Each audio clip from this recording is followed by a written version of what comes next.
This is Rebecca Lowe, or Rebecca Lua, if you listen to Suboptimal Radio, and you are listening to Men in Blazers on the NBC Sports Network. It's unbelievable!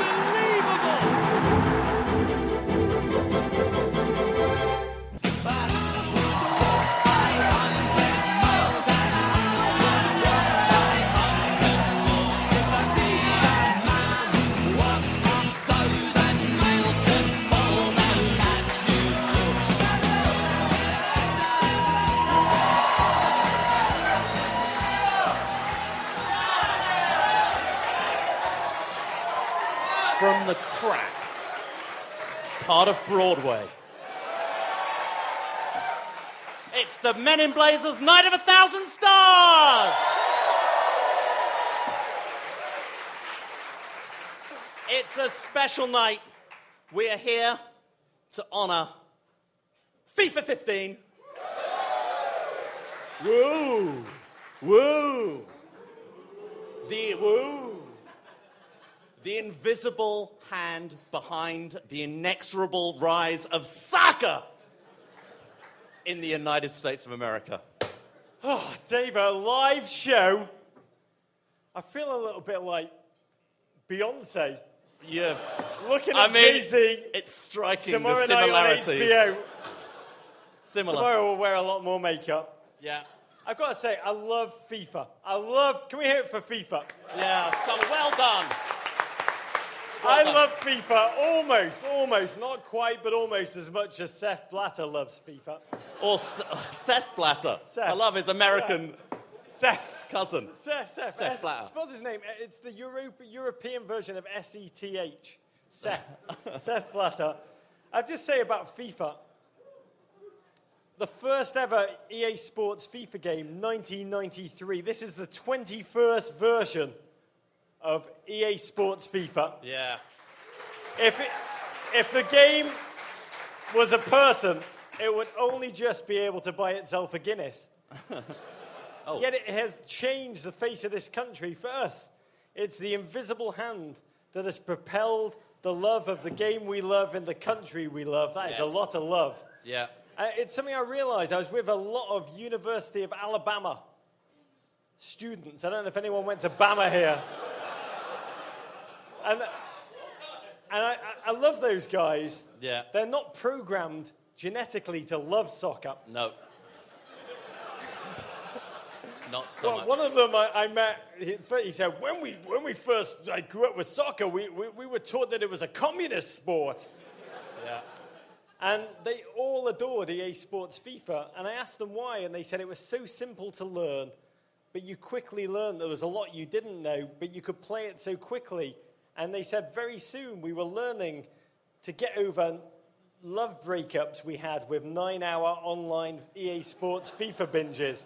I had no idea that University of Alabama students were so sensitive. I had to break Rog. up with them, Davo. They were no good for me. Yeah. But what I realised was, talking to them, that it was there. When you play Madden, you love the NFL. You love the NFL, so you play Madden. But EA Sports FIFA was a game where it took a sport that you didn't necessarily know and it deepened your appreciation, and that appreciation turned to love. When you play Ronaldo, you can power through teams. You can instantly overcome all kind of wild things that attack you. When you play Messi, it's a more subtle creature. It's a more subtle creature to control. Yeah. You have to work hard for it to be a giving lover. And then there's David Luiz. David Luiz, you play David Luiz, you can barely keep control of him. Rog. Or Naismith, he runs around and you can't see him. It's impossible. And I realised that this is the sport that America has come to love, because this sport, year to year to year, this game has become so wildly popular. I think it's more popular, I believe it's more popular in America even than it is now in Germany and England. And it has played this incredible role. And tonight we're here to celebrate a game that started in 1993 as an ice hockey game that they just welded soccer guys on top of. It's why they skated across the wet fields. It's not changed, or maybe it has. We'll talk about it a little bit tonight. You love FIFA too, I David. love FIFA for a slightly different reason, Rog. I only play the Scottish Premier League when I play FIFA. Mostly because I like the interesting changes of weather between East and West Lothian, the Highlands, Fife, Glasgow. Can we just hear it for Scotland? Oh, come on, Scotland. If there's one thing the Men in Blazers appreciate, Rog, it's the democratic process. We love it. We also want to know when the Proclaimers say, when I haver, in that first verse, when they say, when I haver, I'm the man that haver. I still long to know what havering is, David. Maybe we'll find out a little bit about havering tonight. Da-da-da-da. What are we doing today? This is an amazing night, David. It is an amazing night. We got a lot of show. Two things about tonight, very important to recognise. Number one, we're giving lots of money to Wounded Warrior tonight. It's really important to us. Thank you for the purchase of your tickets to our Suboptimal Live show. Putting a lot of money into that cause that means a lot to me. Second thing, we have massive guests. Do we? Tonight. Do we? Well, we really should have called this the Night of 1,000 Surprises because we don't know who our guests are. We called it the Night of 1,000 Stars because we've just been calling a lot of people in the green room. Yeah. So it's going to be a surprise to us. Until I read my cards, we wanted to make it really exciting for ourselves. Until I read my cards, I don't know who I'm going to be introducing. It's pretty good, right, Rog? Okay, Rog. Monday night, Rog. Monday Night Football. Yeah. We love America. Yeah. We love Heart to Heart. Yeah. We love Fantasy Island. We love Charles in Charge. I love Alf. We love Different Strokes. But nowadays, they give anyone a television show in your country. Yeah. And we love it all the more.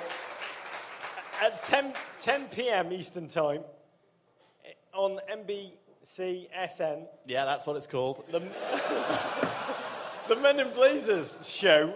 Yeah, that's what it's called. Is going to make a suboptimal debut. It will. We don't know what's going to happen because we've both been obsessed with one thing and one thing only. Yeah. What is it, David? Well, the George Michael sports machine. Well, about that. We've been obsessed with the theme tune. Oh, you're so right. We know that when you produce a show on Monday night in America and you guys love your football, however it's served, you'll tune in. Yeah. But essentially, you tune in, we think, because of Hank Williams Jr. saying, I got to get ready, make everything right. Yeah. Because Monday Night Football's coming on tonight. So Davo and I have, slaved, trying to craft a piece of musical inspiration that would... It's true. In truth, we haven't worked on any other aspect of the television program. Why would you? Why would you? But we have written, we think, the crappiest theme tune in the history of theme tunes. We are so excited to debut... Would you like to hear it? Yeah. We're going to debut it for tonight. That's it, you're guinea pigs, musical guinea pigs. Guinea pigs. But it's not like this is a focus group where you're going to decide whether we use it or not. We're going to use it.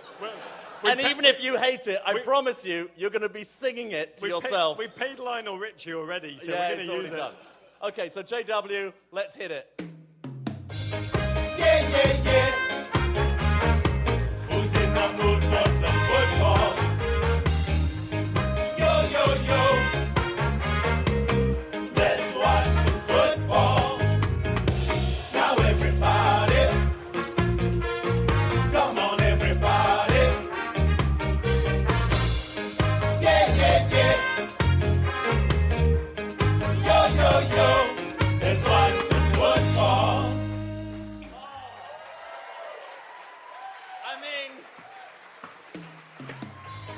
Yeah, yeah, yeah.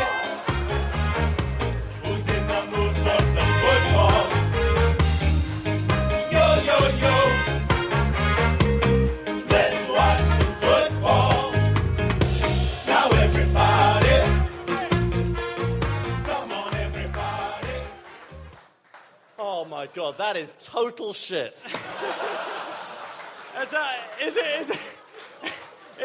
Is that better than the worst ever World Cup record recorded by a football team? It's so true. That was the bar we tried to set.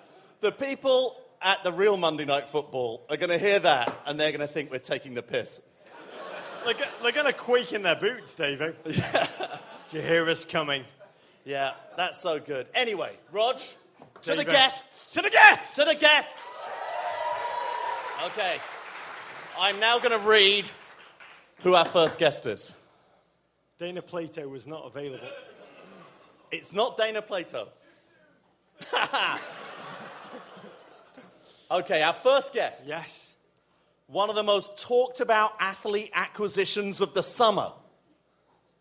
It's not Luke Shaw.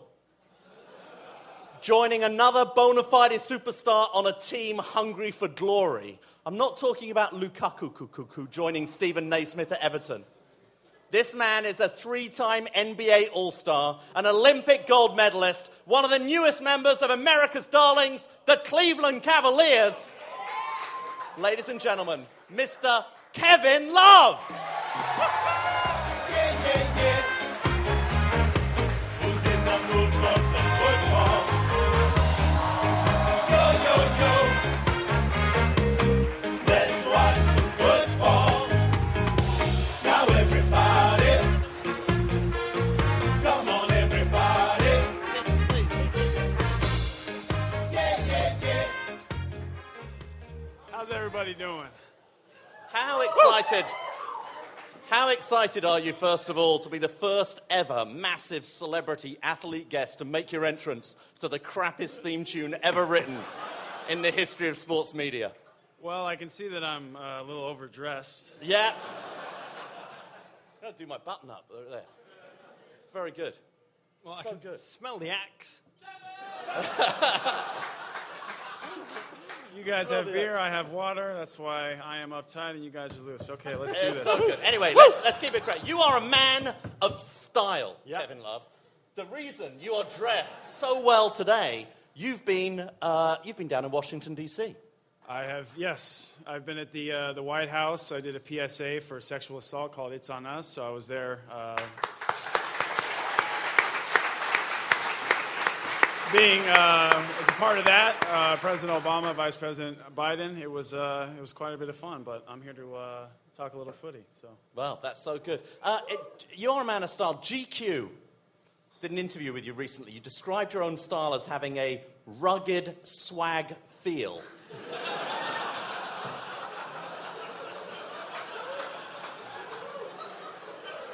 I'm asking this for Rog. What does that mean, Kevin? Rugged swag feel. Define that for us. They had GQ, mind you, had asked that question, and I didn't particularly know how to answer it. I just knew that That just came to you. it really just came to me. I'm from the Pacific Northwest. I have, the lumberjack feel. I was in Minnesota for the past 6 years. Now in Cleveland, they have, was it Paul Bunyan? So I figured that the rugged swag feel kind of fit me well. I don't know. Yeah, you got it. It's a good one. You also Yeah, tagged thanks. on to that interview. You said, I have a colour me bad beard. As evidence, Yeah, it's a good one. that was in 09, though. So, well, I guess that was 08. The game was 09. It's a good one. Yeah. I read about you in doing my research that as a seventh grader,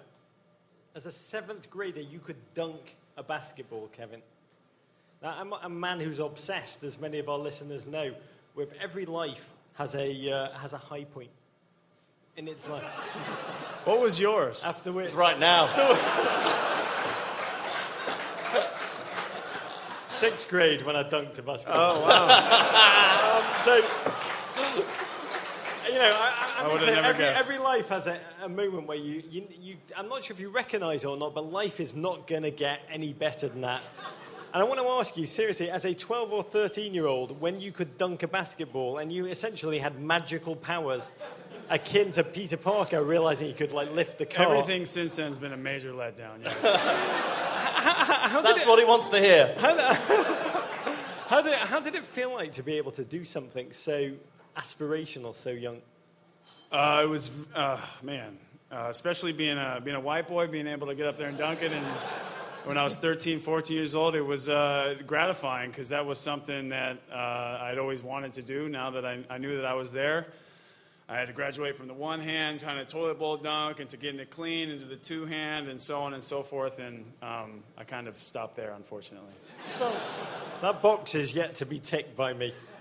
Did you ever think of playing in goal, or did anybody ever say to you, That's like, where they go used and to play put in goal? me in youth soccer. Of course they did. And because For that long. anytime, Number one rule of American soccer coaching, the big guy, go and goal.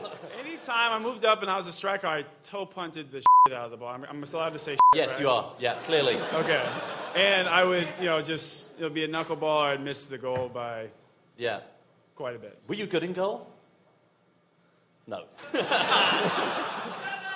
Okay. We are interested because there's always that theory that if America, this great country in which we are privileged to live, Yep.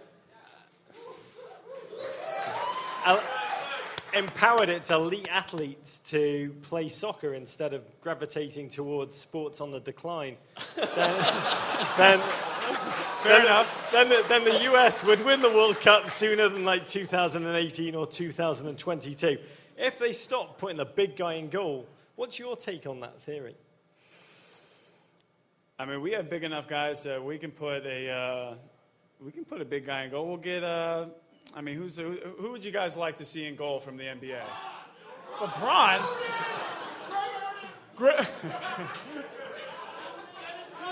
Dennis Oh, nice. That is a great call. Whoever We'll shouted bring that him back. out has just won the World Cup in He might, 2018.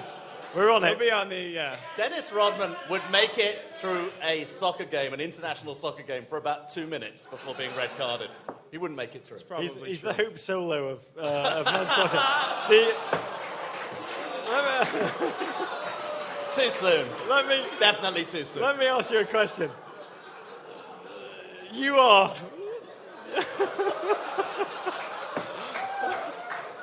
Kevin Love. Where do we possibly go from here? There's only one place we can go from here. Yeah. You are an Arsenal fan. Well, Kevin Love, do you relish a little pain in your life? Is there a tiny little Mother Teresa that lies within that enormous body of yours, Kevin Love? We're off to an okay start. I mean, I was kind of, as we mentioned before we came on the show, was that I was kind of a late adopter to the Arsenal family. yeah. So even before 2012, my lady, we went to the stadium at Emirates, and I got to. God, I have to start I didn't get to saying go my on the lady. pit. It's such a cool thing to say, my lady. Okay, anyway, He told carry me on. to say that. It's He so told me good. to say I love that. my lady. Keep on going. And she had worked, over in the London area, and that became her team about 7-8 years ago. So I became an Arsenal fan from there. But mind you, today, by a wicked twist of fate, when I was at the White House, we're all circling up, we're about to meet the president, the vice president, and this handsome gentleman who didn't have a hair out of place, had an Aussie accent to him, started talking to me. I said, oh, well, what part of Texas are you from? And we got to talking about some different stuff. And he goes, oh, well, I'm Andrew Wilson, the CEO of EA Sports. Wow. I said, what a crazy, crazy world, a small world we live in. I'm going up to see the new FIFA game, to play the new FIFA game, to be a part of this whole thing. And To meet the men in blazers. To meet the men in blazers. And he was there to brief the president on ISIS. He said, if they give you any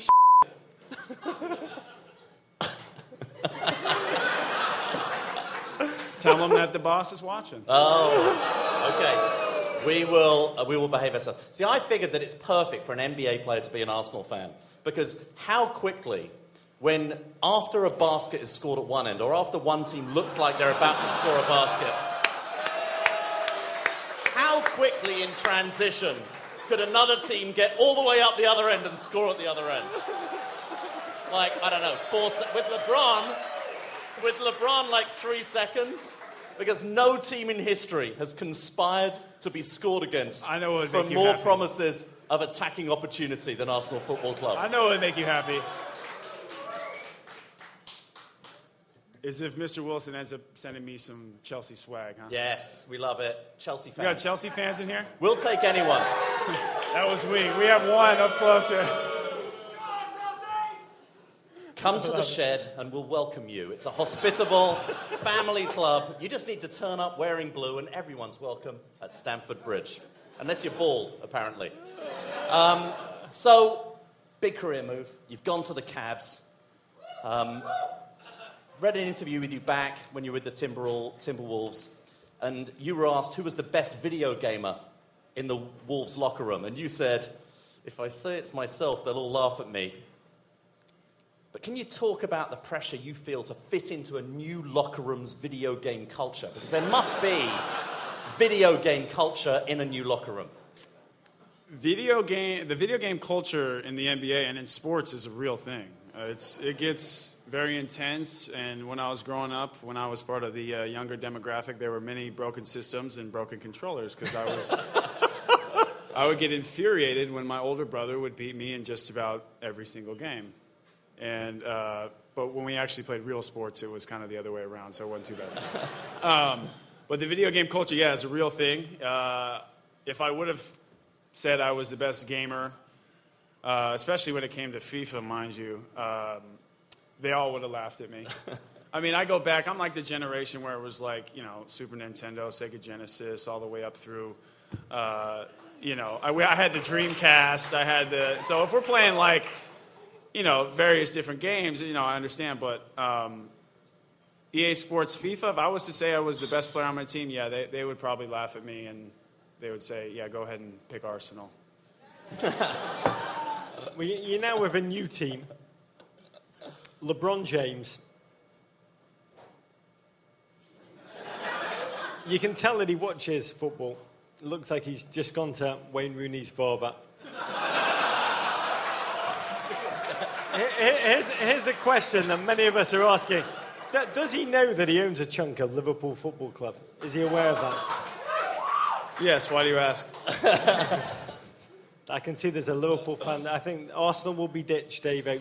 Chelsea, the swag will arrive. I see a Liverpool fan in the making. Yeah, it could be. It could happen. Could happen. So we talk a lot about football as a battle between the forces of big and the forces of small, the bigs and the smalls. And there's nothing in football this summer. France, Valbuena, Of course, sir. Smalls and talls working together. It's like perfect harmony. Right. This is something that basketball has had down for a long time. But my question for you, is there a small in the NBA who plays like a tall and a tall who plays like a small?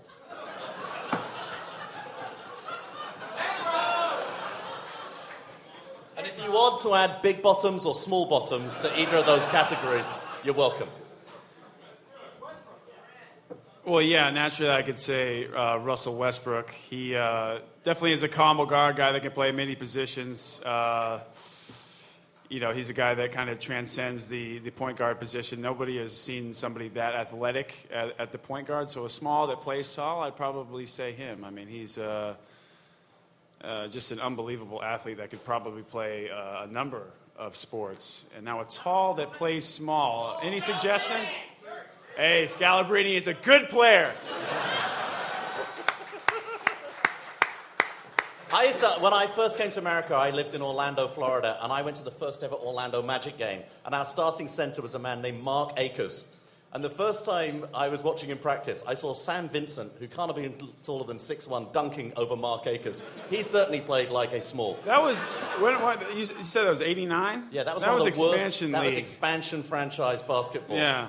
And then week after I arrived in America, I moved to Chicago, and there was a big all-channel press conference, and it was Michael Jordan retiring from basketball. And I just became in awe of Luke Longley. Yes. Still the guy. To me, the Peter Crouch of the NBA. I'm going to be candid. I'm going to get personal. We're going to take this down a notch. Yeah. We're going to get personal. To me, I've not known you for very long. You're an articulate man. I've got to say, when you say my lady, that's what I think is really the definition of swag style. To say I'm going to start saying that. Yeah. But I'm going to say to you, and feel free to punch me in the face. Honestly, feel free to punch him in the face. Thank you. You don't look to me my definition, coming from England, of a Kevin. Of a Kevin. Let me just say, Kevin, I know you all know this, but I'm a pedantic man. Kevin, etymology, Gaelic. It means gentle birth. I don't know you very well, Kevin Love, but I'd imagine that's probably not true. But Big point. It's a great... we weren't aware of what a great American name it was until we did some research on great American Kevins. These are the Kevins that we know. Let's take a look at them. Let's roll them right Is now. it all... Oh, Kevin Bacon. Kevin Bacon. Oh, Creepy Kevin. Kevin Costner. Kevin Costner, okay, that's Waterworld. Oh, Spacey. Creepier Kevin. Spacey. Kevin Spacey, okay. Oh, Kevin Hart. Overexposed Kevin. Kevin, what's his name? Kevin James. Ginger Kevin. Kevin Connolly. And the mug says it all. Federline. Kevin Federline. Federline. Yeah. To be candid, we come from a country, it's kind of hanging on by its knees, let's be honest. Thank you, Scotland.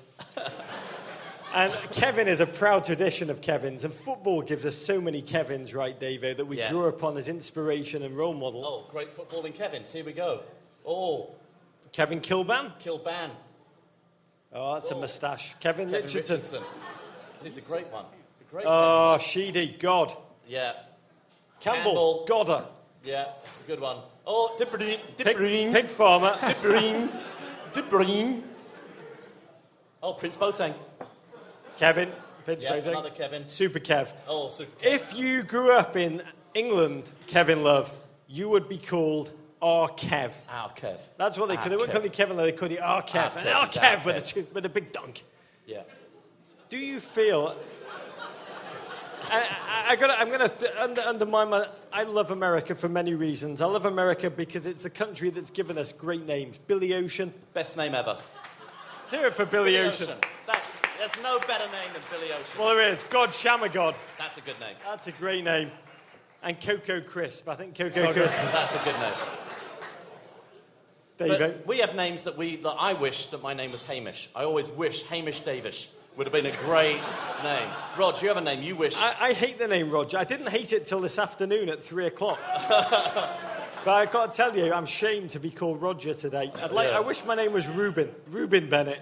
Reuben. That would be a good one. So, Kevin, have you ever had a name? Have you ever thought, I wish I could have another name in front of love? I really haven't. Another... What's your middle name? Wesley. That's a good name. I actually love my name. Wes Wes Unseld. Unseld. Amazing man. Wesley Amazing Love. man. That's a great Kevin name. Wesley Love, yes. There's a soul album in Wesley Love. Yes. I mean, I'm thinking. Maybe a country album as well. It could be both. It could be a combo. Big Love. Yeah. We thought Angelo would be a good name.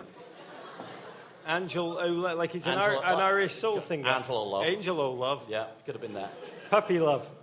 Is it literally, do you feel like a Kevin? Or is it a name that you've always I think held Kevin's to? a great name, especially at least in my sport. There's Durant, Garnett. There's me. There's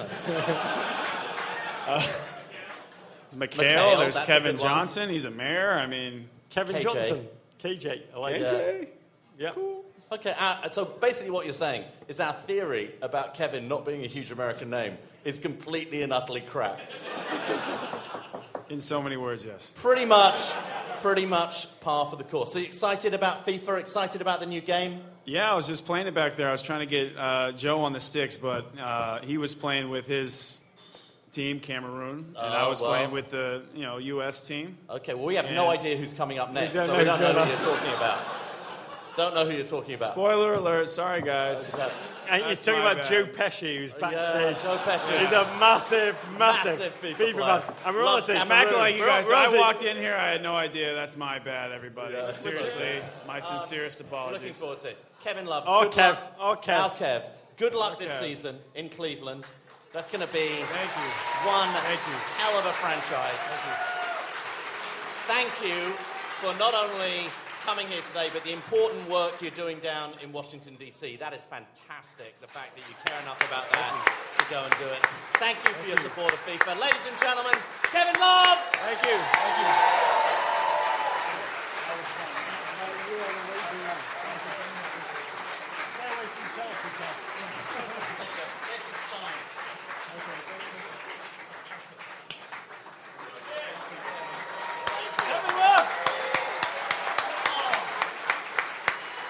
What a man.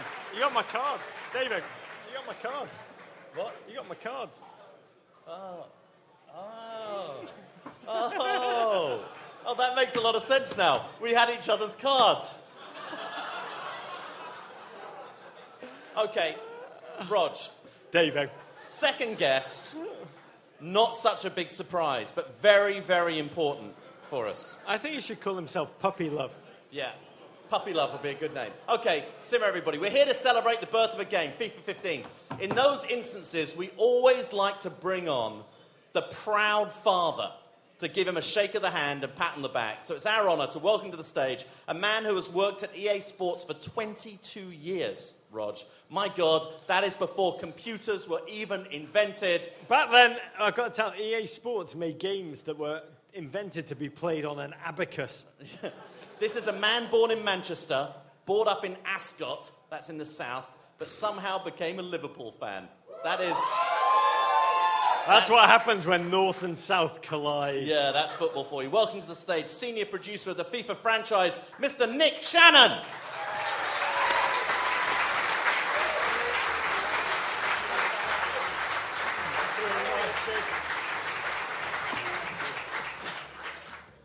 Wow. What? Wow. It's like sitting with God and talking about creation and how it happened. That's how I imagine it feels to sit with Sepp Blatter. Yeah, that's how Sepp Blatter imagines I call him it's like Daddy. to sit with Sepp Blatter. Okay, so what an impact your game has had on the American public. You sell more FIFA here in America than you do in Germany or even England. We already talked about that. But do you feel like you're one of the soccer's biggest power brokers, right up there with Blatter and Beckerman? Me personally? Yeah. Well, it feels like I'm on a night with 1,000 stars and some bloke that works on FIFA. We love it. But no, I mean, it's great to work on such a huge franchise. Very proud to make the game that we make. We try and innovate and make the best game that we can every single year. We think FIFA 15 is the best game we've ever made. And, you know, it's great to be able to come and talk to you guys about it. I mean, you've got beautiful eyes, Nick Shannon. Can I just say that where I'm from, it wouldn't be our Kevin. He's a southern boy. What would they call him there? You call him Mr. Love. Don't hit me in the face, Mr. Love. Yeah. What I'm fascinated about is we've heard about the success story. FIFA's a big hit in America. I know that stuff. There's NBA games, there's NHL games. It's a competitive field. There's the shoot-em-ups, all that stuff. Madden is obviously a juggernaut. We live in a country, let's be honest.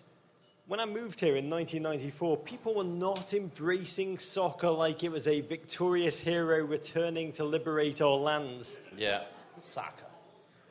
They play Madden because they love the NFL.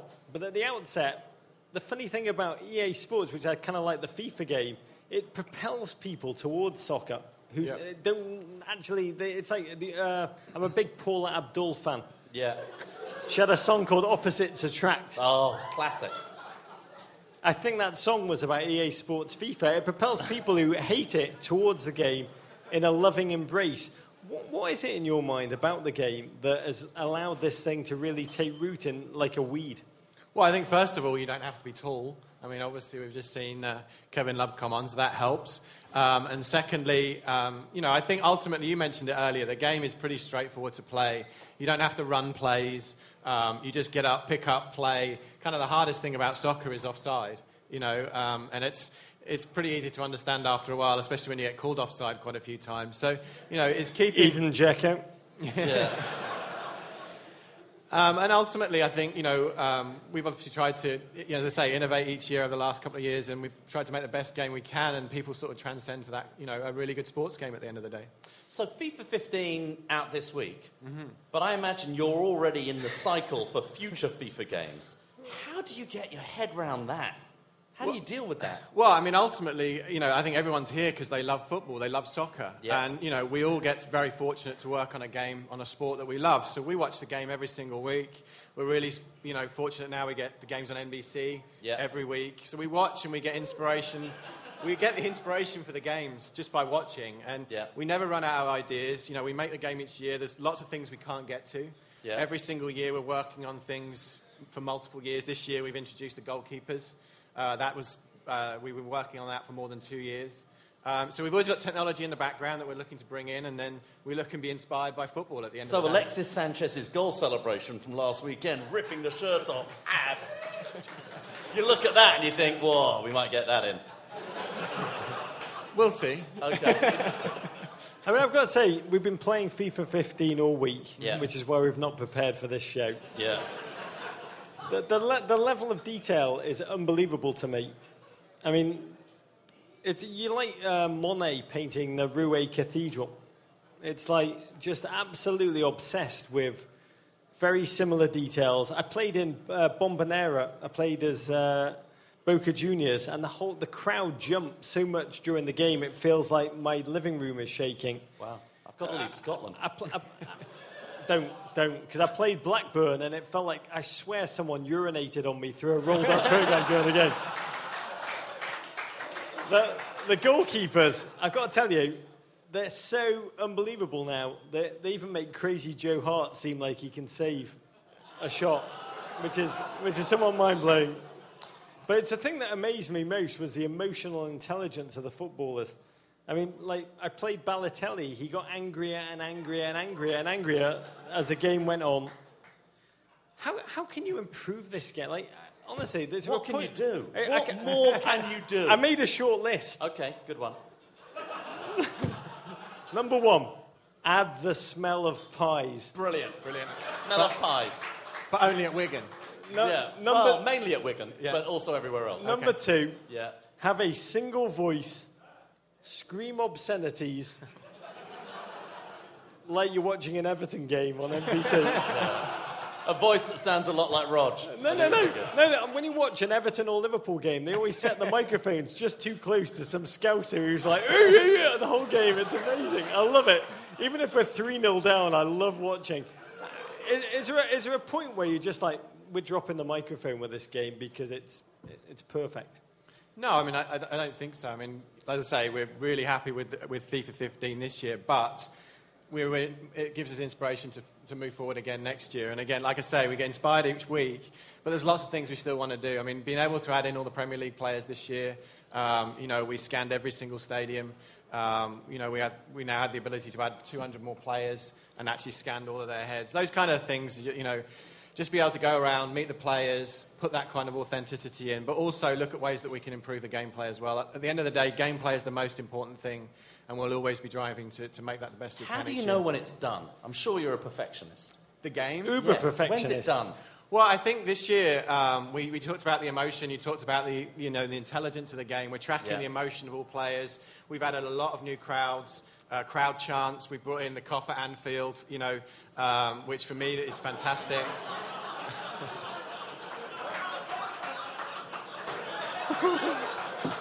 Carry on. And I think for me this year, there's always a moment. You always start playing the game, and you play.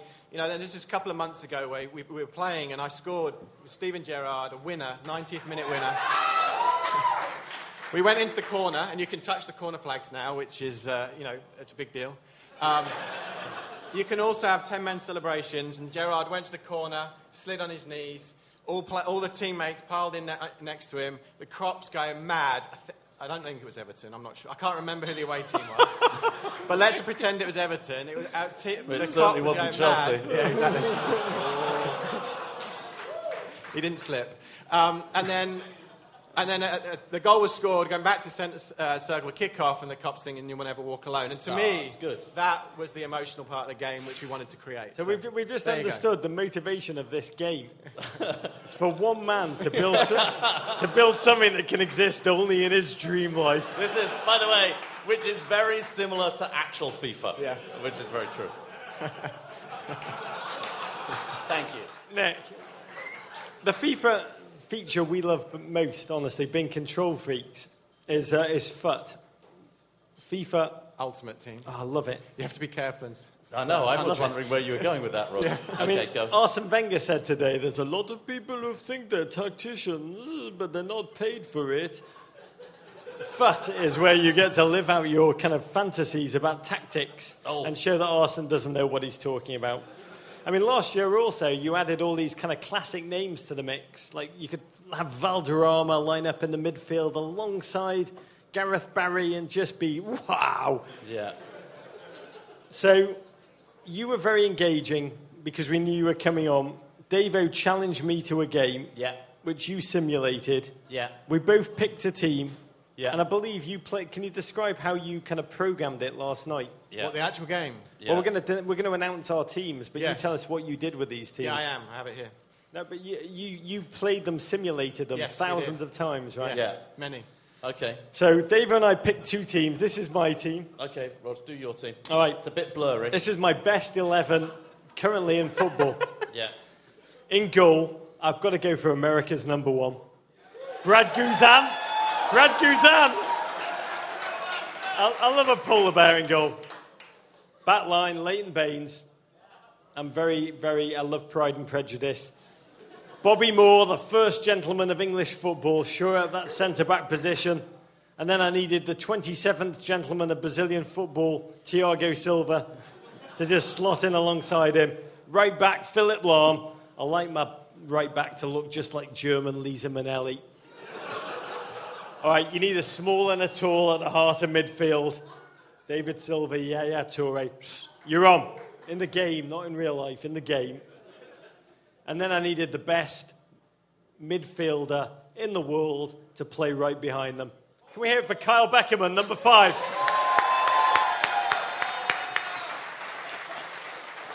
Up front, we worked in Rio at the World Cup all summer. There was only one man that was nice to us. Ruud van Nistelrooy. You've earned your slot. We love. How much do we love Ruud, David? Oh, I love Ruud. He's going to score against you.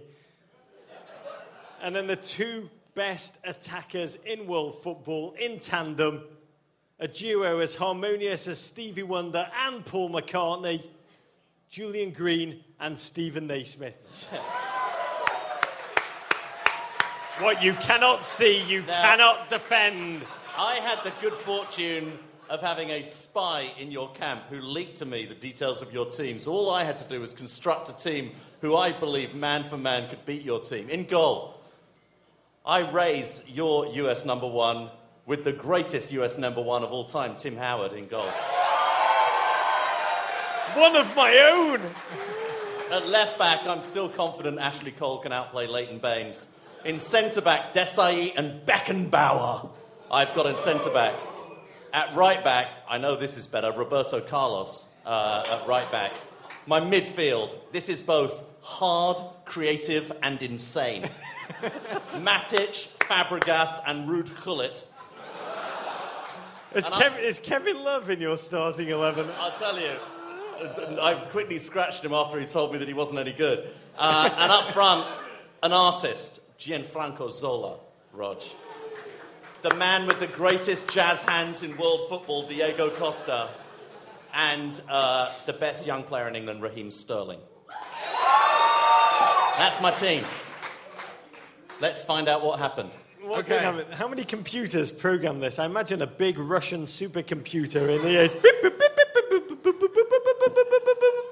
Come on, tell us what happened. Don't let me down, Nick. So apparently the game was played at Goodison. Yeah. Yeah. Well, we'll give them the advantage. It's fine. Home game. Yeah, so home of the second best team in Liverpool.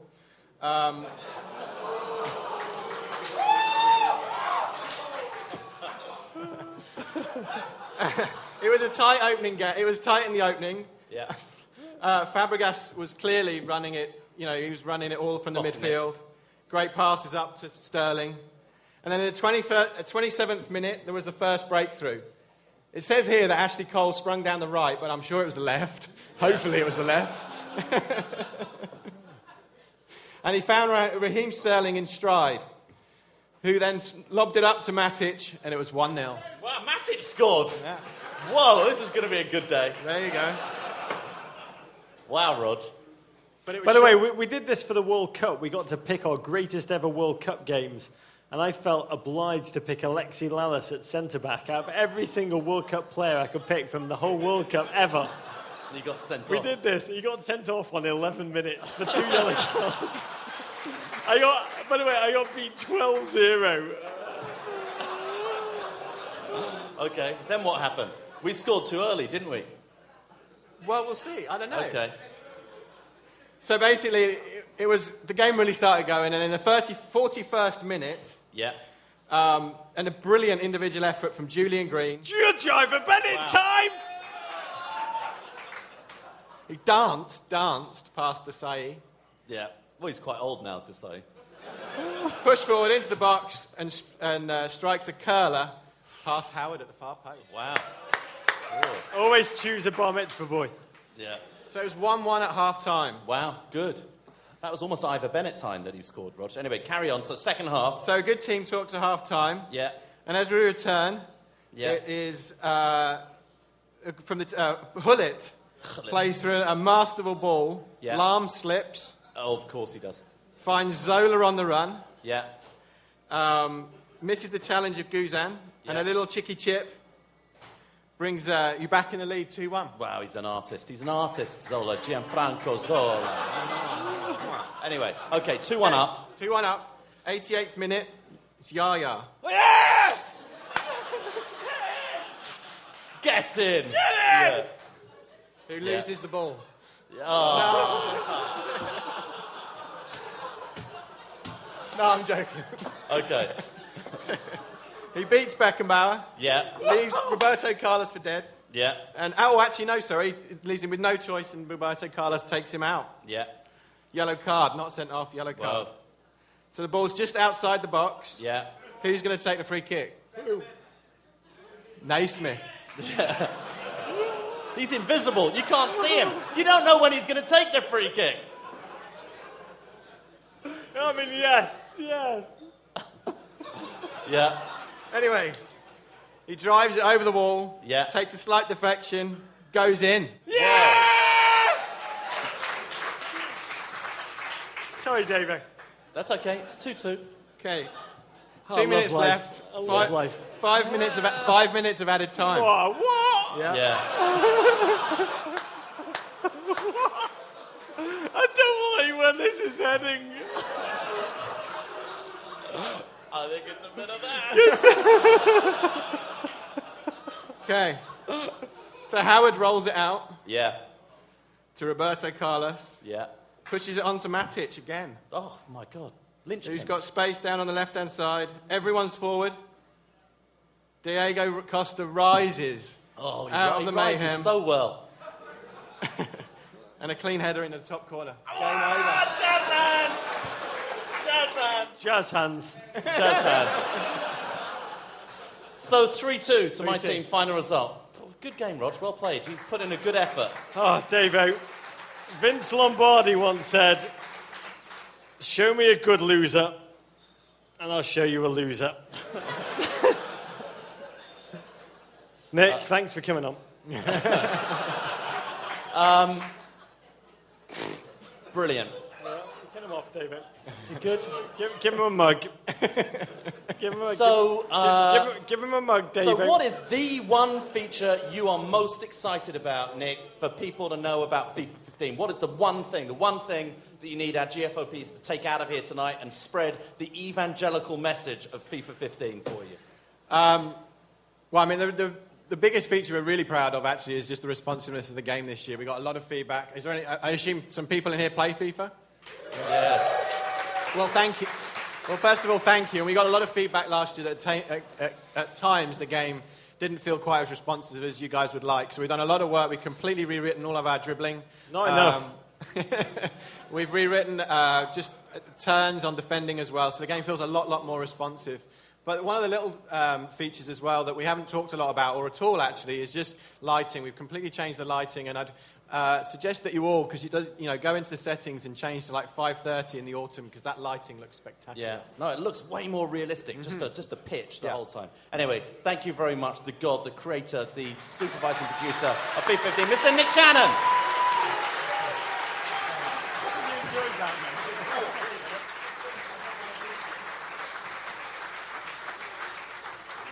Here's your star, Nick. Thank you very much. Nick, everybody. Thank you. Rog. Davo. So we talk a lot about the notion of quarterback style. Yeah. Quarterback style. I think it's time to us A to better go, guest. Can we get a better guest? to go full on quarterback style. Our next guest. Yeah. One of the most exciting young signal callers in the NFL. His amalgam of strength and athleticism remind us of Danny Welbeck. Actually, sorry, that's not true at all. In a much better fitting jersey. England's Danny Welbeck. GFOPs, please give a warm welcome to the starting quarterback for our own New York Jets, Mr. Geno Smith. Yeah, yeah, yeah. Who's in the mood for some football? Yo, yo, yo. Let's watch some football. Now everybody. Come on, everybody. Oh, Geno. Geno, you didn't have to dress up. I'm way underdressed, man. So, Men in hoodies and things. Geno, we're going to talk to you about football. Let's do but it. we want to start talking about soccer. Right. And your growing interest in this sport. The How has sport that of the evolved? future. How has that evolved? How's FIFA 15? How is this going to play its role in your evolution of your love for the game of soccer? I just played FIFA 15. It's awesome. You know, I got involved with soccer. I was, as a fan, watching the World Cup, just as many of us did. Played soccer as a kid. I really enjoyed it. You know, it was something I did for fun. But recently, I've been playing FIFA. My teammates and I, we always play it, you know, in training camp, and we have a bunch of good games. And I'm usually coming out on the losing end of some of those battles, but I'm getting better. So this FIFA 15 will help me get better with my skills for next training camp. What team do you play as when you play FIFA? Paris, man. Paris, France. Paris Saint-Germain. Yeah, Very interesting. love it. But I also believe you like two English sides, which when I hear what they are, it doesn't surprise me that you lose a lot of games, actually. Geno. I heard you like Liverpool and Manchester United. I'm more of a Liverpool guy. Yeah. I'm more of a Liverpool guy. You know, Geno, I'm very fond of the Jets. Very fond of the Jets. Joe Klecko. Wayne Krebit. Wayne Quebec. Yes, sir. Lamb Jones. Any Lamb Jones fans? I mean, Jets, to me, are an amazing example of why it's very, very wise that there's not the notion of relegation in American sports. Hold on now. Get him. Wow! We asked a lot over Twitter. We asked a lot of our listeners, who would the New York Jets be if they were a Premier League team? Right. Tottenham. Wow. Do you have an opinion on this? I'm going to read them out to you, but I'd love to know if you have any sense. Do I have an opinion on it? Definitely one of the better teams. Got to be one of the better teams, right? Big market, in a big market, in a big market, city. right? Yeah. Here's we asked over Twitter this afternoon. Yeah. And then we filtered out every other NFL fan, and we only just took people who self-identified as Jets fans. So this is all from people who said, I'm a Jets fan, this is what they are. And they came up with this list. They said, Newcastle. That sleeping giant, Newcastle. That's a big club. Queen's Park Rangers, team on the rise. And Blackburn Rovers, team you should be paying more attention to on Monday night when they lose to my Bears. Sorry, go on, keep going. Whoa. I don't know. I don't know that that's compared. So when you watch football, when you're watching the World Cup and you're watching those athletes, are you watching it through an NFL lens, through being an athlete lens? What is the athleticism of soccer players that you appreciate as a sort of a huge, you know, dynamic athlete yourself? Well, I appreciate the endurance those guys have to be able to run around all game. No timeouts. No. Those guys, you see guys rarely, getting tired and coming out of the game. Yeah. I mean, they run around, and some of those bicycle kicks that I see them perform, man, it takes a ton of athleticism to do that stuff. Yeah, definitely. He's a Carl Beckerman fan. Yeah. You know, when I researched you out, Geno, I don't like to try and insert myself into the story, but you're a man of many talents. As a child, you were a good chess player. Pretty good. I was a very good chess player. You were in the school production of The Nutcracker. I was the tramp in Guys and Dolls. You took up drawing as a hobby. Geno, I love to draw. We're both elite quarterbacks in the NFL. But in the 5th grade, there's something that you did that I did also. You won an oratorical contest. Yeah. Reciting work by a great poet. Yes, sir. Who was that great poet? Langston Hughes. Langston Hughes. My word, one of the best. Love Langston Hughes. Love him. I went down to the river. I sat down on the bank. I tried to think but couldn't, so I jumped in and sang. Life is fine. Langston Hughes. What poem did you recite? Do you remember? Man, I can't remember. I wish I had to call my mom. I would call my lifeline. You also finished second in the voting for Mr. Florida, which I did not do. Yeah. I'm still mad about that one. I think you played happy on some cups. So one of the things that really interests us about watching the Premier League is that, you know, some of these players come into the Premier League really young. They don't have the benefit of going and playing college 4 years. They come in as like 18, 19-year-olds. But certainly as a rookie in the biggest media market in the world, Huge. You come in under the glare of expectation, exposure, attention. Mm-hmm. We try to think what it's like for a young player like Raheem Sterling at Liverpool to have like everybody suddenly expecting on every single play, looking at him what he's going to do. Can you talk about what that's like as a rookie? That fun. just must have been. It was fun. It's Not what I expected.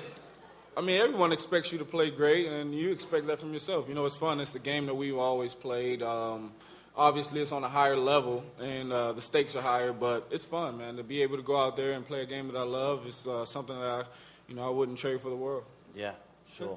We had one of our favourite NFL. We love the punters in the NFL. We mostly watch the NFL purely from the point of view of the punting. Yeah. Reggie Roby won us over at a very young age. And we had Spencer Lanning, the Cleveland Browns punter, on. We asked him this question. We're fascinated. I mean, it's an amazing time in soccer history. The sporting tectonic plates are shifting. A young guy, Drake Davis, this week turned down Florida State and said, I'm going to, turn down football, think a little bit about soccer. He is the size, well, he's a bit bigger than Yaya Toure. This gentleman, he turned down a huge number of teams that were coming for him, including Alabama. He comes out of Virginia. Is this like a celebrated decision, which is like something we're going to see more and more of as soccer rises? Or is this a one-off, do you think, in your estimation? I believe so. I believe the more that, with games like FIFA 15 and with the rise of the World Cup and that popularity, I think kids will become more and more involved in soccer coming up and will develop a passion for it. And like anything else, you learn to love it. And you will see guys, making those tough decisions. And at times it can be, soccer over whatever other sport they're deciding on.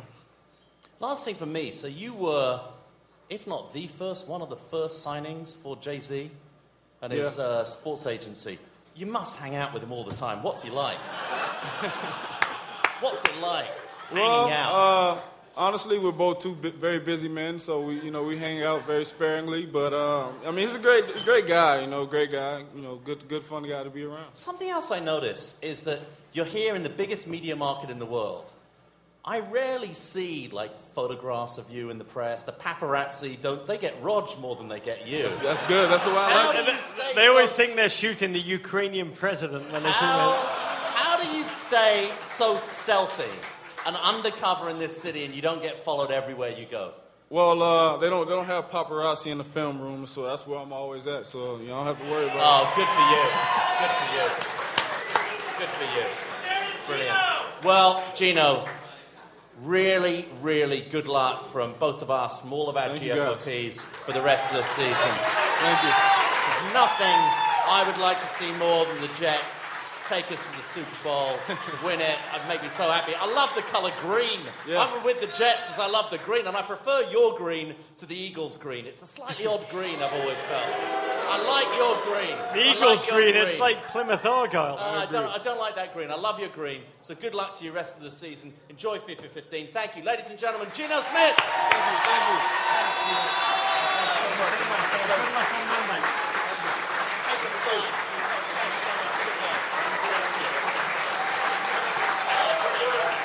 Man. I love that. Any Bears fans here?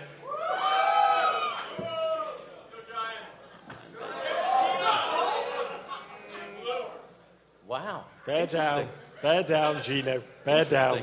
Okay, Rog, we're going to take a quick break. It's not a break, but we're going to do something else before our final guest. To the football. To the football. We're going to talk about football.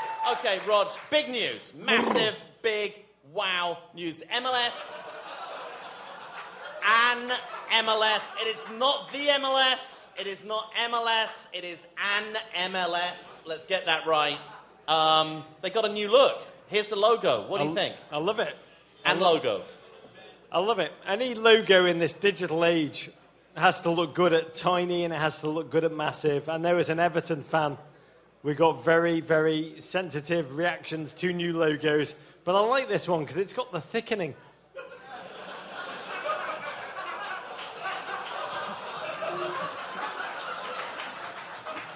It's excited. It's excited. I want you to know, America, no one's listening. Do you think that's a mistake? No. No, I think it's... Davo, you know we have two rules in life. You don't read too much into... International friendlies. And the other rule we live our lives by is it's not the size of the logo, it's the motion of the ocean. That's very true. I'll never look at that the same way again, and same way again. It's excited about football. Okay, I've got some huge questions about the football. Okay, let's move the logo. We are 2/19 of the way through this Premier League season. Talk about being excited.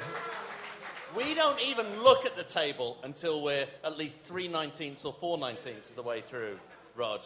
But what do we actually know right now? We know a lot. This is what Rog and I have been trying to figure out what we know. Okay, the first thing I think we know, if you want to rent a minibus in Burnley, you call David Fishwick, and he's on 01282 875 4729. We know that. Secondly, we know that Diego Costa is not interested in scoring goals.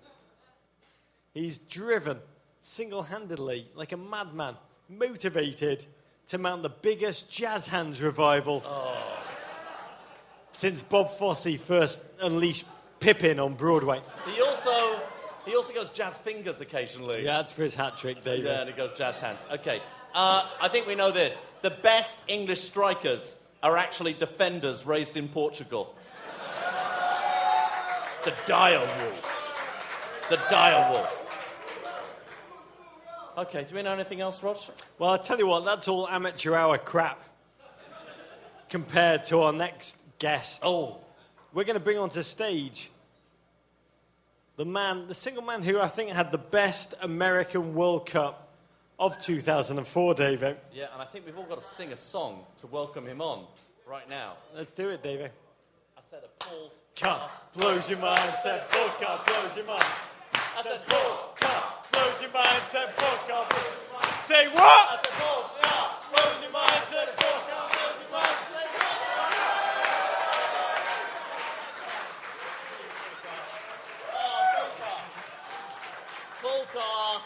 Paul Carr is here to blow our minds. Okay, we have asked... Whoa. This is a lot bigger than the panic room. Okay, this is a lot bigger than the panic room. There you are in the panic room, down there in the crap part of Copacabana Beach, crap part of Rio, with us down there. So what we ask you to do is to bring us 3 facts. Hang on a minute. Paul bloody Carr's here! 3 facts. I've got the tingling in the down belows. It's like the MLS logo. Okay, 3 facts. Ask you to bring us 3 facts that are going to blow our minds about this Premier League season. And you have to help us with this. Is that I want you to give us a relative wow for how much your mind is blown. So after he gives the fact, if it's like pretty mind-blowing, which it will be, it'll be wow. Wow. Whoa. If it's medium mind-blowing, Wow. If it's truly mind-blowing, we want a Wow. Okay, you ready? Okay, fact number 1 to blow our mind, Paul. Don't be generous. All right. Liverpool. Yeah. Historic club. Yeah. 18 titles. Yeah. Lots of great goal scorers. Yeah. Ian Rush, Robbie Fowler, Yeah. Fernando Torres. Thank you. So you'd figure, high-scoring team, they've had a lot of scoring streaks. Yeah. However, if Liverpool scores at Bowling Ground against West Ham this weekend, Yeah. it will be the first time in club history they've scored in 17 away games in a row in the first division. Wow. You're a very charitable audience. That's a wow. That's a It's wow. a wow. It's a wow. That's a low-grade wow, but a Yeah. pretty good wow. Okay, Yeah. fact number 2, Paul Carr. Blow our mind. Big game of the weekend, Yeah. Man City, Chelsea. Oh. Before we look forward, we got to look back a little. Yeah. When the top 4 teams played last year, Yeah. goals allowed by each team. Arsenal, 18 in 6 games. Liverpool, 11. Man City, 11. Chelsea, 2. How did we not win it? How did we not win it? Was that no more a woof than a wow? That's a wow. That was a woof. That's a pretty wow. That's a big wow. I think that didn't get a big enough wow that it deserved. That's pretty wow. Okay, fact number 3. Let's go for the factory Paul Carr, about to blow our mind. Fouls drawn. Usually Fouls drawn. So okay, times a fouls player drawn. is fouled. Digging deep here, Paul. Usually gives you, it's usually an attacking player, a very important player, someone who has the ball a lot. Yeah. For example, at the World Cup, Yeah. it was Arjen Robben. The most fouls committed were against Arjen Right. Robben. He was fouled. Arjen Robben. Arjen Robben. Okay. Okay. Last year in the Premier League season, it was your boy Eden Hazard. Last year. One of the last best players. season, Last Eden season, one of the Hazard. best players Okay. in the league. Big bottom small. Last 4 years, it's been Luis Suarez in the Premier League. Yeah. Again, one of the stars. Anne Hathaway. This season, the big star, the most fouled man in the Premier League, Not Eric Dyer. Stephen Naismith. Wow! Wow! What you cannot see, you cannot foul, Paul Carr. Wow! Ladies and gentlemen, Paul Carr just blew our mind!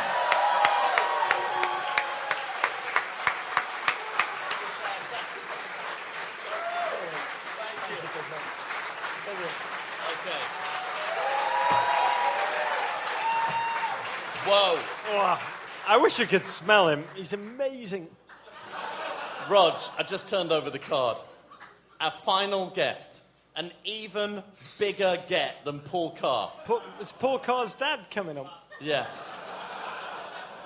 Our final guest Paul Carr's mum. is the reigning NBA Defensive Player of the Year.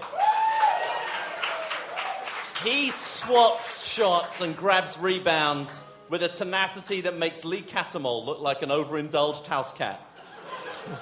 As we will discuss, this man hails from great sporting stock.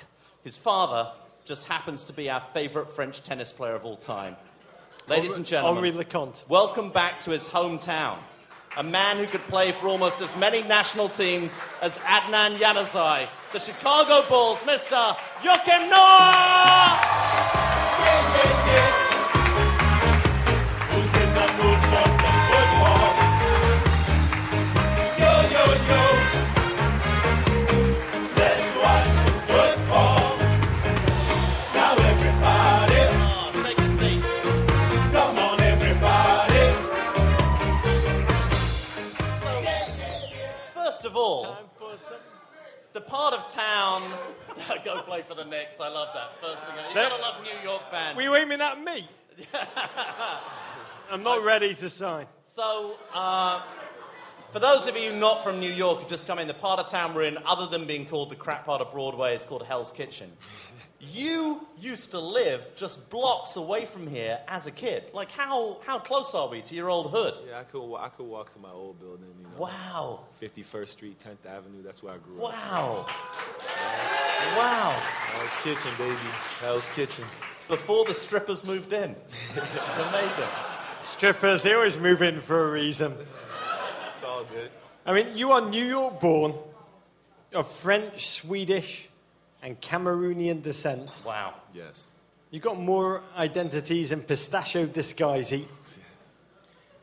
Who do you cheer for in the World Cup? Or is it easier to list the teams that you don't cheer for? England. It's a tough question. You know, it's tough when you come from a lot of different places.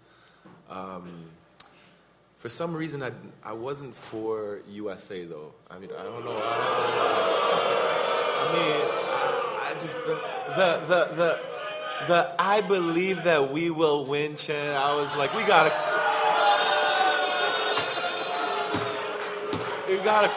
come up with something a little bit better than that. Well, no, I think it's important.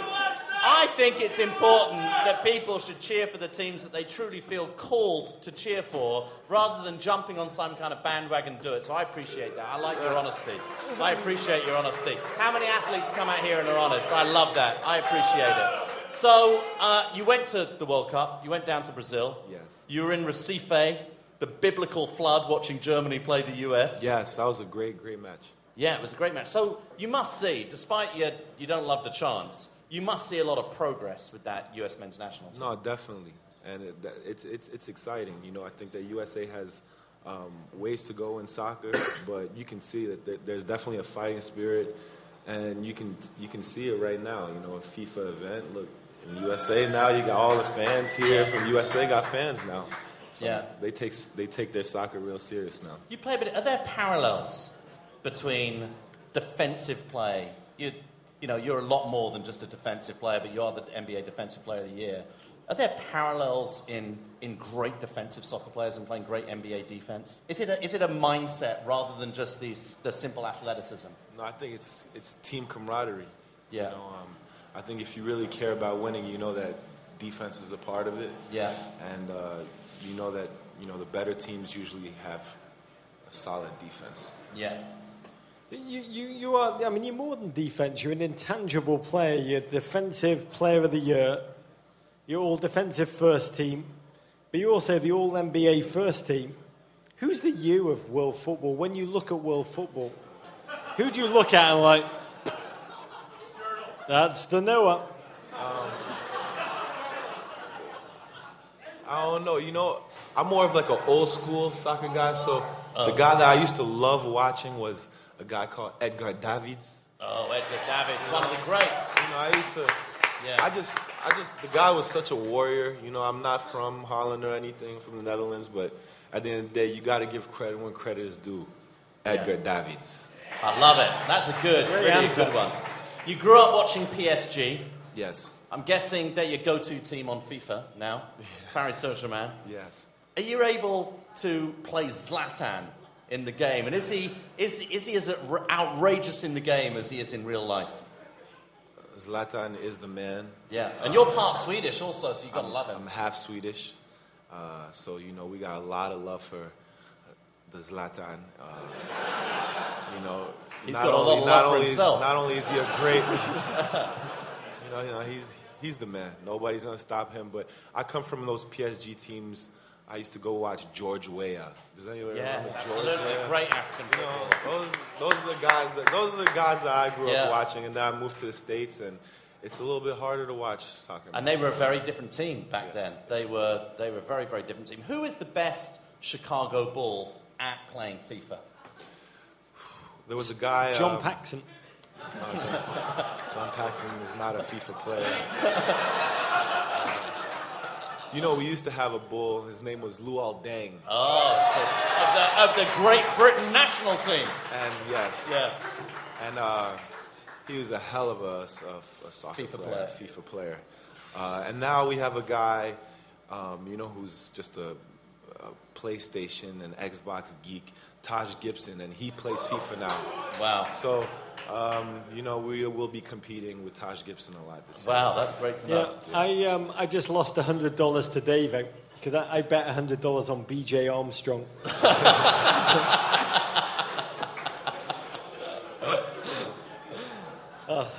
You're a man with your own sense of style. We respect a gent not afraid to rock a blinding cream-coloured seersucker suit with 70s vintage peak lapels trimmed in tan satin piping. Yes. Can you describe to all the young gents listening, the young gents in the crowd, the most important style lesson that you have to pass on to them? Well, I mean, my style is usually sweatpants and sweatshirts and stuff like that, but I just try to be as comfortable as possible. People always talk to me about my style, and I know exactly. They're always going to talk about that draft night suit. It was a special night for me. Were you wearing the right suit? Yes, I was wearing the right suit. That's good. That's good. I mean, we love you. By the way, your answer to that made me sound like we were interviewing Kevin James. But the thing I love about you, I read an article in the Daily Beast recently. And Daily what? The Daily Beast. Don't make me Don't promote it worry one more time. The Daily Bloody Beast. We don't write for it. Daily Beast. DailyBeast.com. They wrote the following. You'll like this. They wrote, Joakim Noah.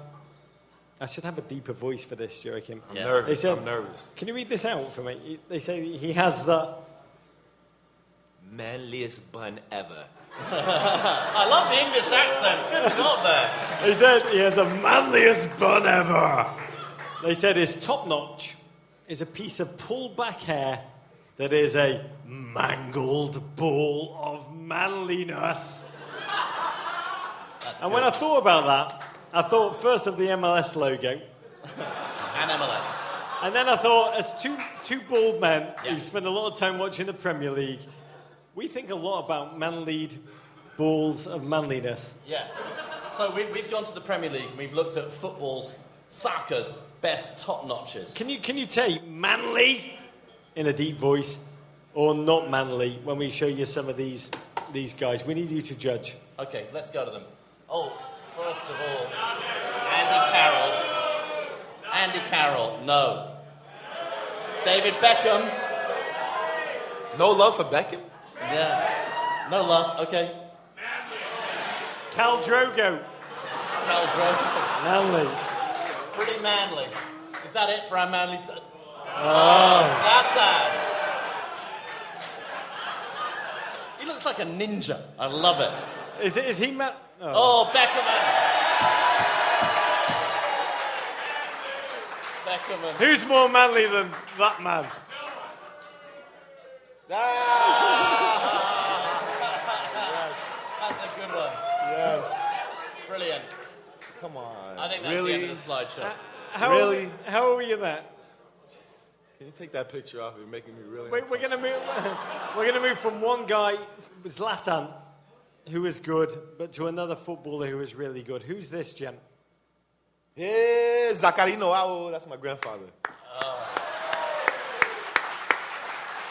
This is a gentleman who is a defender and a midfielder, right? Yes, defender. Sweet. Won the Coupe de France, Yes. Rog, 1961, with US Sedan Torcy. You go back to Cameroon a lot in the off-season to be with your grandfather. Did you ever think about following in his footsteps, playing soccer? How was your soccer? I'm a 7-foot guy, and I think I did the right thing to pick basketball. Can I catch one question before we get to this? Yeah. Actually, you spend a lot of time in the off-season in Cameroon. You spend a lot. I love any man that spends a lot of time with his grandfather. I love any human being. Yes. Any girl who spends a lot of time with their anybody who spends a lot of time with their grandma. To me, it's the most important thing in life. I know that you are very close with your grandfather. Yeah. I don't know. We've not rehearsed this in any way. What is the most important lesson that he's taught you? He always tells me, I know where I'm from, so I know who I am. And that's a quote that he tells me a lot. And when you come from a lot of different places, it's it gets complicated. But to me, it's when I get to spend some time with my grandfather, get to spend some time with my family, that's when I feel comfortable and at peace. So I know where I'm from when I'm with my family. Good on you. When you say that when you're a 7-foot man who thought that they shouldn't and I'm saying this as an American who does believe that we will win, that you weren't that good at soccer. Can we just roll tape? City picking up in this last few minutes here. Everybody's going for the win. Noah, will he score? Joakim Noah's got it, and the USA takes an 8-7 lead finally. There's that energy. Look at Noah. Look at this. Noah does a good job of bringing this down. Oh, what a move. A little bit of pressure, but then just a little touch with the left foot to the right. And look at this. The best thing about this is the celebration. I'm number one. I think he said, I finally did it. I finally got a goal. You got to watch out when you do a chest bump with a big basketball player. Noah gives Team USA an 8-7 lead. The happiest man in New York City right now. Oh, so good. Joakim Noah, you're the one that got away. The one that got away. Season with the Chicago Bulls. Enjoy 15. Ladies and gentlemen, Joakim Noah.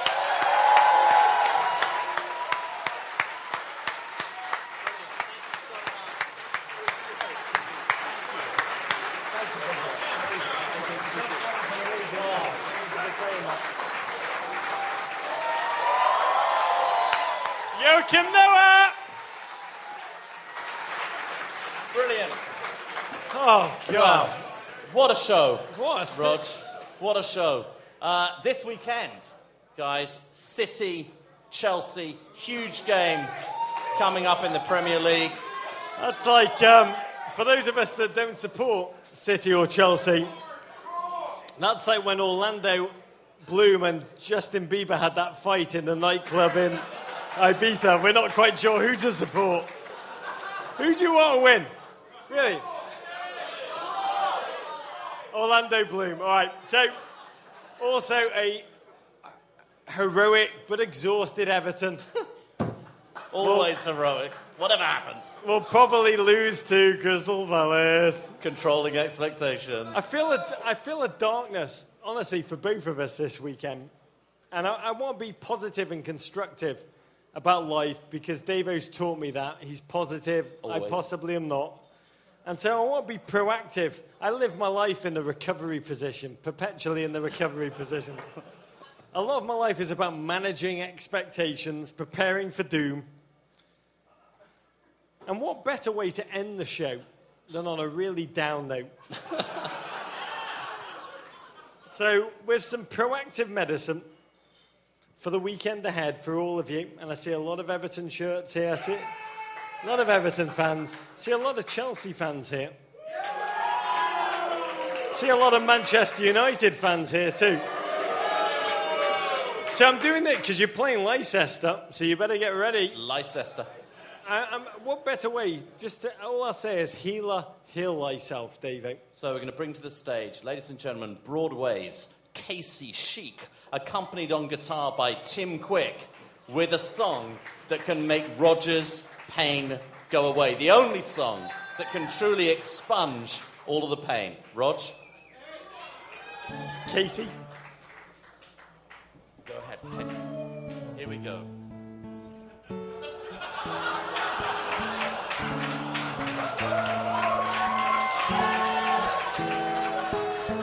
You got a fast car. I want a ticket to anywhere. Maybe we make a deal. Maybe together we can get somewhere. Any place is better. Starting from zero, got nothing to lose. Maybe we'll make something. But me, myself, I got nothing to prove.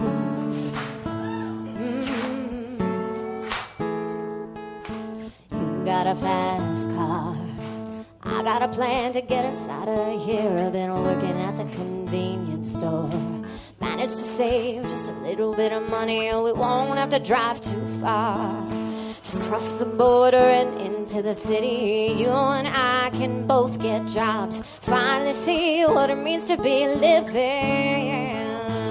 Oh, see, my old man's got a problem. He lived with the bottle, that's the way it is. He says his body's too old for working. His His body's too young to look like his. My mama went off and left him. She wanted more from life than he could give. I said, somebody's got to take care of him. So I quit school and that's what I did.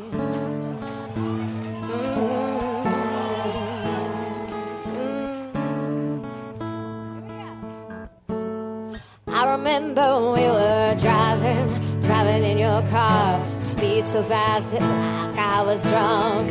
City lights lay out before us, and your arm felt nice wrapped around my shoulder. And I had a feeling that I belonged. I had a feeling I could be someone, be someone, be someone.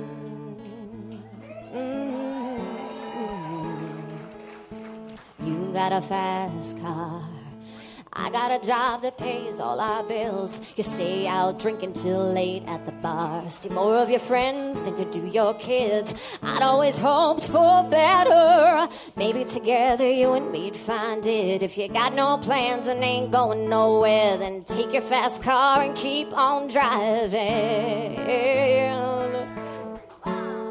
I remember when we were driving in your car. Speed so fast, felt like I was drunk. City lights lay out before us, and your arm felt nice wrapped around my shoulder. And I had a feeling that I belonged. I had a feeling I could be someone, could be someone, could be someone.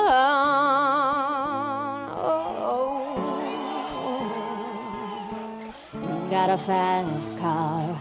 Is it fast enough so you can fly away? You gotta make a decision. You leave tonight or live and die this way.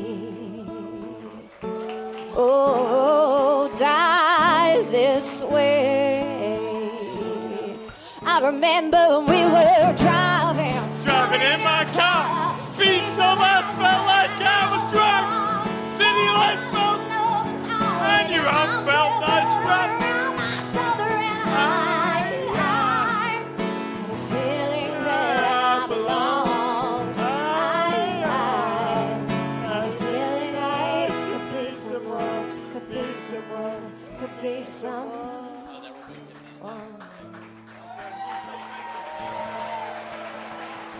Okay, I'd like to thank Casey Sheik and Tim Quick. I want to thank Joakim Noah. I want to thank Geno Smith. I want to thank Paul Carr. I want to thank Nick Shannon. I want to thank Roberto Martinez. And I want to thank Kevin Love. Ladies and gentlemen, thank you for coming. From the crap part of Broadway, good night.